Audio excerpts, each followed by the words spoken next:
TNT Sports and Sony bring you today's race in high-definition surround sound. For the best way to experience the full impact of HD, get Sony HD. Hear the big picture.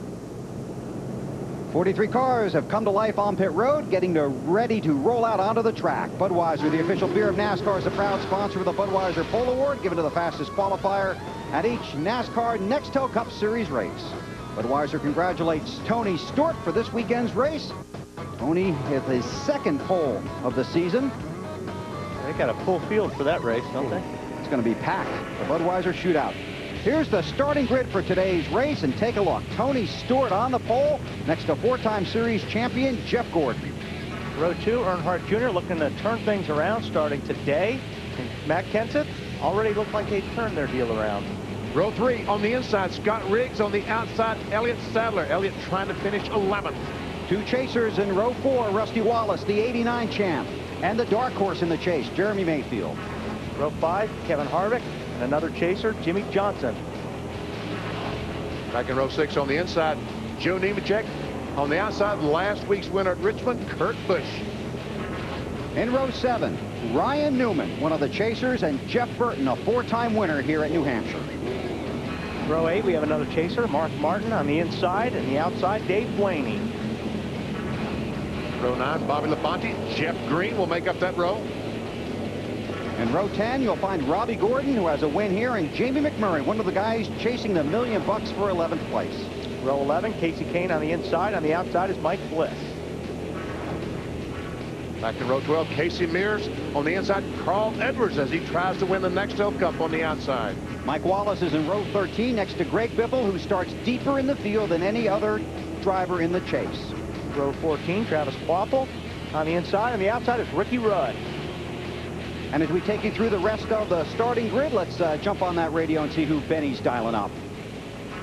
Hey, Jeff Burton, Benny Parsons, you got me? BP, I got you. Okay, Jeff, we've got 10 guys scattered through the field trying to win a championship. Do you race these guys any differently today than you did, say, in July a couple of months ago? Oh, I don't. We're here to race. We're here to win. Try to respect everybody, but we're here to do what's best for our team in singular, and that's how we're going to race. Do you have the car to win? I honestly think we do. Well, I hope so. Good luck to you. Thank you. A very focused Jeff Burton. Listen to your favorite driver's team communications at home or on any computer with NASCAR.com's Race Day Scanner, and get exclusive content on AOL and on NASCAR.com. Kyle Petty goes to the back of the field for a driver change because Mark Green qualified that car. Kyle coming in for the race today, electing to spend Friday and Saturday away from the New Hampshire International Speedway, where his son lost his life 5 years ago. As we see these drivers weaving these cars back and forth, there was, again, some rain last night, so the track is basically back to green again. Probably not as bad as it was Friday morning, but still different than it was yesterday during qualifying. So you see the drivers getting ready. We have the final stories from pit road, and we lead off with Dave Burns.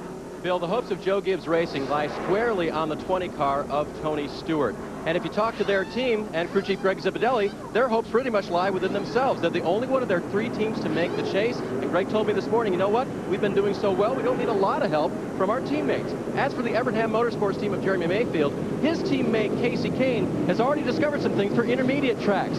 Look for them to work closely together and shed that underdog title as they race toward the championship. Matt? Dave, since 1966, no owner has been more successful in auto racing than Roger Penske. 18 titles in 5 different series, but he's never won a championship in Nextel Cup. He hopes to change that this year with either Rusty Wallace or Ryan Newman. He's got 2 shots. Now, to be history-making in another way. If Rusty wins, it'll be the first time in history a driver won the title, then retired. For Newman, it'll be the 4th straight first-time winner. Both have wins here at New Hampshire, Marty. Matt, so the chase begins today and the excitement builds for the next 10 weeks. So who has the advantage in these final 10 races? Jimmy Johnson says it's all a matter of perspective.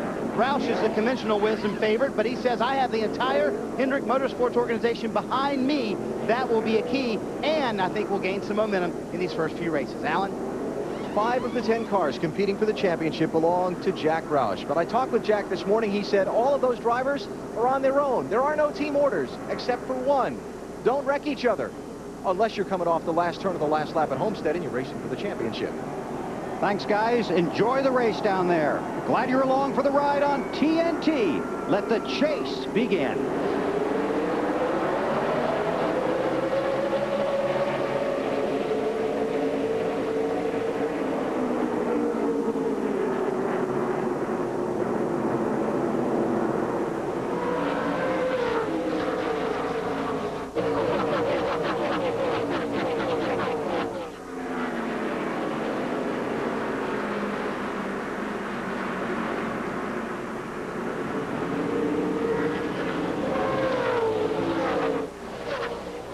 Right about now, these guys feel like they're racing on a hockey rink right now. This racetrack is extremely slippery at this point. Until they get those tires heated up and they get some pressure in them. Matt?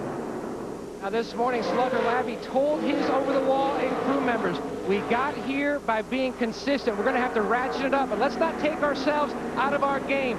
Be consistent. Don't get yourself wigged out over the pressure. We've got 10 weeks to solid this race in to the championship and get that cover done. 5 bonus points already for Tony Stewart. Rusty Wallace in the 2. He's in the chase. There's Jeff Burton, who Benny talked to on the radio. Well, look at that slide there on the 10 car. And the 97 car going around. Bush in the wall, the defending series champion. Caution is out at New Hampshire. One down already. Oh, my goodness. But last year I said I think you can have one mulligan in the 10 races.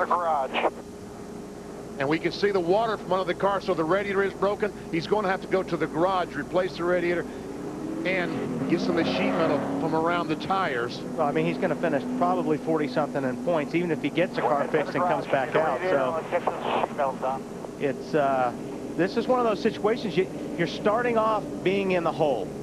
You know, your first race and you're already in the hole, and that's, boy, that hole is deep to climb out of in 9 more races. Didn't even get 3 races in. 3 laps into the first race, rather. It looked like the 10 car, Scott Riggs, got loose. He got loose, and he's trying to save it, and unfortunately, Kurt Busch was up on the high side, and he got tagged, and that was it. You had a feeling this track would be very slick. Well, it is. You know, there's no grip on the racetrack right now. The tire temperatures are cold. The tire pressures are down. So it is just like driving on ice. Until you get some heat in these tires and you get your pressures up, it's a hard place to drive, especially at the start of the race. On board with Jeff Burton as he goes down the corner right behind the 2 cars. Riggs gets loose, goes up the hill trying to save his car, gets on the left rear of the 97.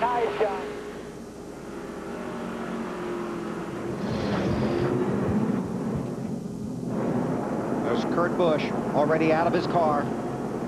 And he's headed for pit road. Yep, he sure is. Keep an eye on Kurt. First caution is out in New Hampshire.